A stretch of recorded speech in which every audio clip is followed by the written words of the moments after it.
How do you think we should talk to young people about violence?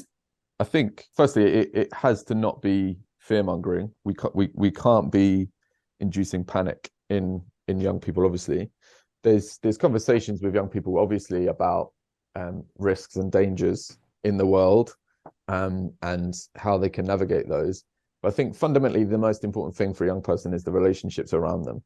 If we can encourage young people to be able to form rich, meaningful, trusting relationships with their peers and with adults, which contain different kinds of mutual support and care, then that's one of the best things we can do to help keep young people safe. Because then if they are coming across risks or they're worried about things, they've got people to talk to that they trust. They've got people to get support from. Mm-hmm.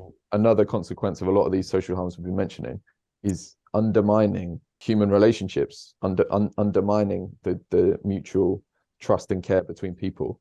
And when I think about young people that I work with, the thing that keeps them safest is having other brilliant young people in their lives who they get that kind of mutual support from, and then having great teachers or great youth workers or great uncles or great family support around them. And so I think the best thing we can do is nurture those relationships for young people and encourage them to nurture those kinds of friendships.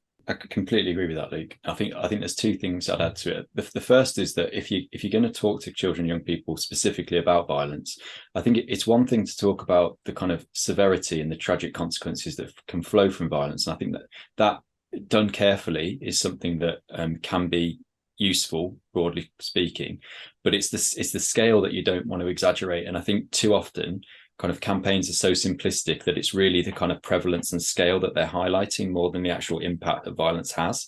And I think that's really important, because again, we don't want to spread fear and anxiety that there's more violence out there than there really is, because that's counterproductive.